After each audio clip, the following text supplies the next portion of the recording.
ಗಾನ ಕೋಗಿಲೆ ವಿಶ್ವವಿಖ್ಯಾತ ಶ್ರೇಷ್ಠ ಗಾಯಕಿ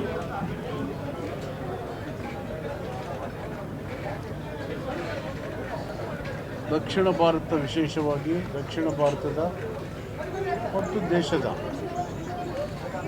ಸಂಗೀತ ಪ್ರೇಮಿಗಳಿಗೆ 6 ದಶಕಗಳ ಕಾಲ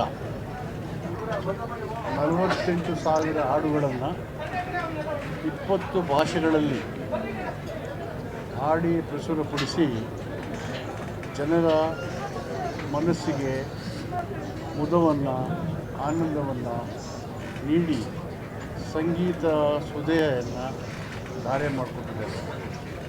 ಅಂಥ ಜಾನಕಿ ಅಮ್ಮ 88 ವರ್ಷಗಳ ದೀರ್ಘ ಆಯಸ್ಸನ್ನು, ಸಾರ್ಥಕ ಜೀವನವನ್ನು ನಡೆಸಿ ಕೋಟ್ಯಾಂತರ ಜನರ ಹೃದಯದಲ್ಲಿ ಮರೆಯಲಾಗದೆ ಅಚ್ಚಳಿದು ತನ್ನ ಸಂಗೀತದ ಮೂಲಕ ಜೀವಂತವಾಗಿದ್ದಾರೆ. ಅವರು ಕರ್ನಾಟಕ ರಾಜ್ಯವನ್ನು ಮೈಸೂರಿನ ಸಾಂಸ್ಕೃತಿಕ ಜೀವನಕ್ಕೆ ಮೆಚ್ಚಿ ಇಲ್ಲೇ ವಾಸವಾಗಿದ್ದು, ಇಲ್ಲೇ ಅಂತ್ಯ ಆಗುವ ಅವರ ಬಯಕೆ ನಿಜವಾಗಲೂ ಅವರೊಬ್ಬ ಮೈಸೂರು ರಾಜರ ಪ್ರೋತ್ಸಾಹದಿಂದ ಸಂಗೀತಕ್ಕೆ ಅವರು ಕೊಟ್ಟಂಥ ಗೌರವ, ಪ್ರಾಮುಖ್ಯತೆ ಅಂತ ನಾನು ಬಯಸಿದ್ದೇನೆ. ಸೊ ಅವರ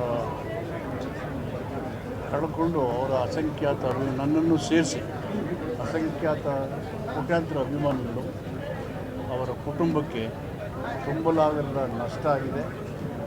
ಮತ್ತೊಬ್ಬ ಜಾನಕಿ ಅಮ್ಮವನ್ನು ಕಾಣೋದು ಕಷ್ಟ, ಆದರೆ ಅವರ ಸಂಗೀತ ಸೂರ್ಯಚಂದ್ರ ಇರೋ ತನಕೂ ಜಾನಕಿ ಅಮ್ಮ ಜೀವಂತವಾಗಿ ನಮ್ಮ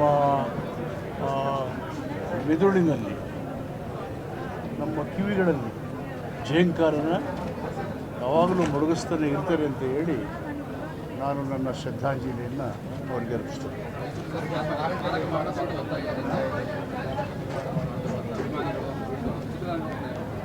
ನೋಡೋಣ, ಅವರೆಲ್ಲರ ಭಾವನೆಗಳನ್ನು ಮುಖ್ಯಮಂತ್ರಿಗಳ ಗಮನಕ್ಕೆ ತರ್ತೀವಿ.